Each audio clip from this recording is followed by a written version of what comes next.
कि नेता विपक्ष जो है वो छात्रों से मिलना चाहते हैं और उन्हें इतनी बुरी तरह से रोका जाता है, पुलिस के द्वारा, प्रशासन के द्वारा धक्का मुक्की की जाती है। क्या इस देश में अब ये हालात आ गए हैं कि राहुल गांधी जैसे जननायक, जो कि भारत जोड़ो यात्रा में कन्याकुमारी से चले कश्मीर तक और एक सामाजिक न्याय की जिन्होंने आवाज उठाई,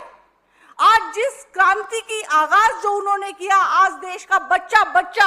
उस क्रांति का जनक बन चुका है, उस क्रांति का आगाज बन चुका है।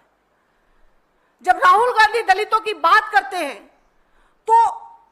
क्यों जो है ये सरकार डर जाती है?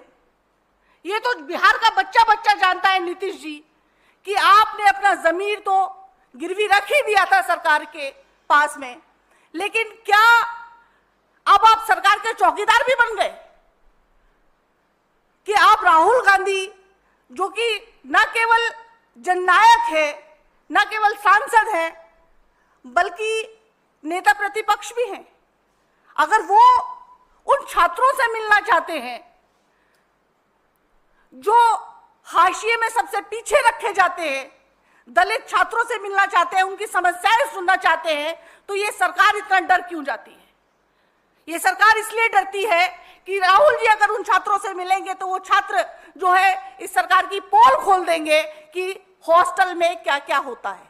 कितनी बार हॉस्टल को खाली करवाया जाता है, उन्हें जात के नाम पे अपमानित किया जाता है, उन छात्रों को जातियों के नाम पर कितनी यातनाएं दी जाती हैं, उनकी स्कॉलरशिप रोकी जाती है, उनकी मेरिट रोकी जाती है, उनके साथ दुर्व्यवहार किया जाता है। तमाम जितने भी हमारे देश के बड़े संस्थान हैं, हमारे दलित छात्रों को वहां पर जो है एंट्री नहीं दी जाती। और जब राहुल गांधी इस बारे में बात करते हैं कि क्यों दलितों को जो है, जो हमारे मुख्य देश के संस्थान है, हमारे संगठन है, उनसे दूर क्यों रखा जाता है, तो ये सरकार क्यों डरती है? ये सरकार डरती है कि अगर इस देश का 90%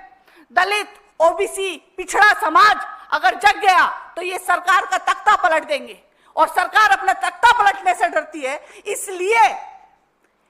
इस समाज की आवाज को हमेशा से दबाया जाता है, दलित को और दला जाता है, पिछड़ों को और पीछा किया जाता है।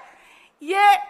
लेकिन राहुल गांधी ने जो एक इंकलाब की आवाज जो इस देश में उठाई, जब उन्होंने भारत जोड़ो यात्रा शुरू करी, वहां से ये इंकलाब उठा और आज इंकलाब उस मुकाम तक पहुंच गया है कि राहुल गांधी को अब किसी सरकार की परमिशन की आवश्यकता नहीं है। अब जो हमारे देश के छात्र हैं, जो दले गए हैं, जो हमारे देश के युवा हैं, जो दलित हैं, पिछड़े हैं, वंचित हैं, वो उनको हाथों हाथ उठाकर उस जगह पर लेके जाएंगे जहां पर उनकी जरूरत है। और इस देश में जहां भी अन्याय होता होगा, अत्याचार होता होगा, दलितों को पीछे रखा जाता होगा, उन पर अत्याचार होते होंगे, वहां वहां राहुल गांधी आपको दिखाई देंगे। और ये सरकार चाहे जितनी मर्जी कोशिश कर ले, राहुल गांधी को रोक नहीं सकती है।